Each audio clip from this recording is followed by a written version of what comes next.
Hey, how's it going? So for this video, we're going to learn how to make the fly stitch, which is this little V shape. And this stitch can be used for a variety of things. It could just be these random little V's all over. This works great for filling in areas, but you can also use it to create branches. You can use it to create nice, beautiful little geometric shapes, and you can use it to create leaves. So this is a really versatile stitch that stitches up real fast and is really fun. Let's get going. Okay, so to start the fly stitch, I'm going to come out. We're going to start with this little V shape here. I'm going to come out of one end of the V. My thread's knotted on the back, so it stops there. And then I'm going to insert my needle into the other end of the V and bring the needle back up in the middle of the V point. Now, before I do anything else, before I pull my needle through, I'm going to tuck the thread behind that needle and then pull through. And that makes my little V shape. And now to secure that, I'm going to insert the needle on the other side. So the needle and thread came up through the inside of the V, and I'm going to bring that needle down on the outside of the V. Now again, bringing the needle up on one end of the V and inserting the needle on the other end of the V, bringing the needle up in the middle, so it's just going to look like that. And then before I pull through, I'm going to make sure that that thread is tucked underneath. It's not wrapped or anything, it's just tucked, just a gentle tuck. And then to make sure that gets tacked down, I'm going to insert the needle here. And there we go. So that's our little fly stitch. Now to create this kind of feather shape with the fly stitch, I'm always going to start at the very tip of my branch, feather branch, whatever you want it to be. So I'm pulling the needle and thread out of the tip, and then I'm going to insert it just at the base of this thing here, with this little junction of leaves here, and then bringing the needle out. Remember how I brought it out at the ends? And I'm going to do that exact same thing here.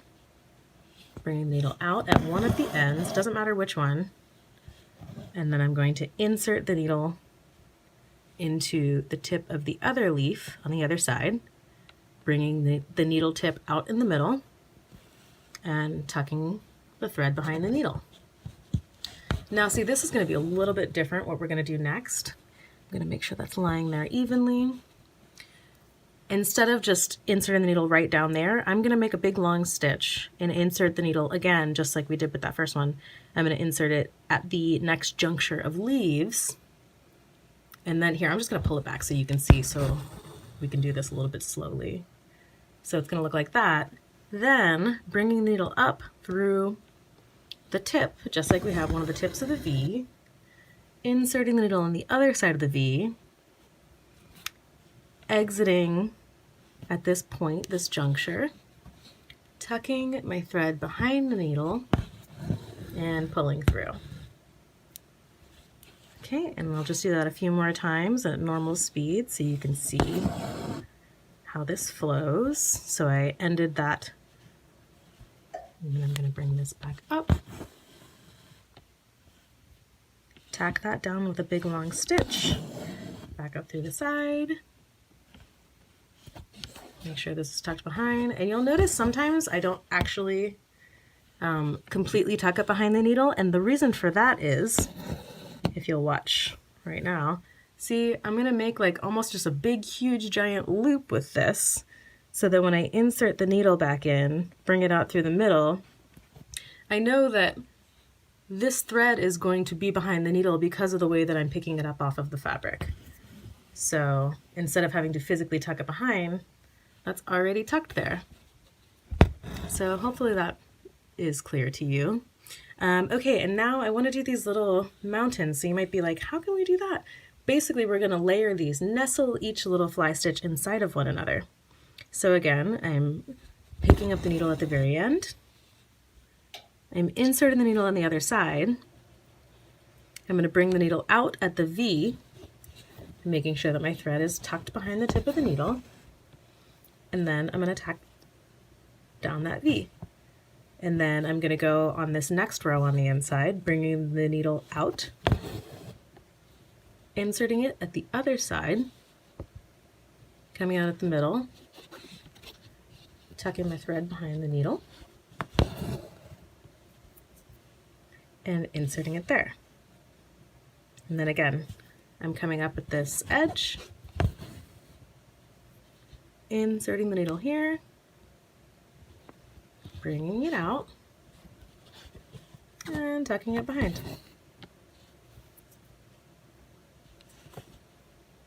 So I'll do a few more of those at regular speed for you. I might be running out of thread.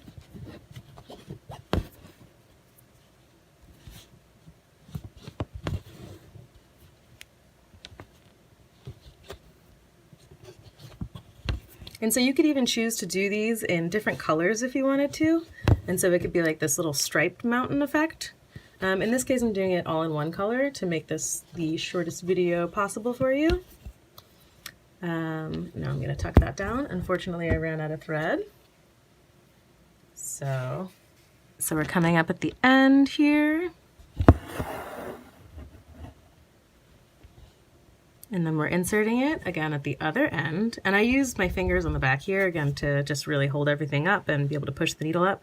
So the needle's coming out the tip there, making sure my thread is tucked behind the needle, coming up through the middle. And then start from the ends of the V, bring the needle up in the middle of the V, tuck that thread behind, and pull through. Okay, so now let's get us started on this leaf shape. So again, I'm going to start at the tip of the leaf.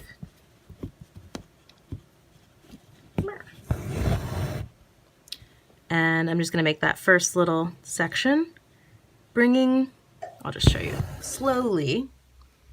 I'm going to bring my needle out at the end of this juncture. So those are the two drawn lines. There's one here and there's one there.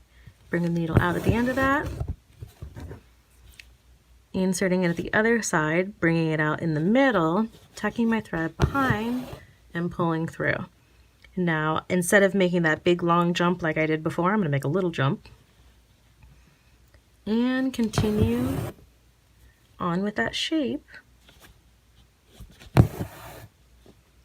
as I've been showing you before. And you can make these super close together if you want to, and that will make it like a really solid leaf shape. This is definitely one of those times where I would say probably draw it on your fabric before you go through the trouble of stitching it so you can make sure you got your shape right.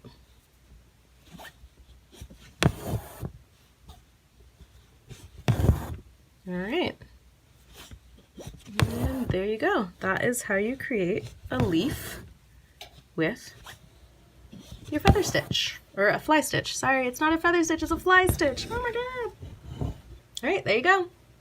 Want to know more about designing your own embroideries? Be sure to check out my latest book, The Art of Embroidery Design, or find a little magic in your threads with my best-selling book, Mystical Stitches.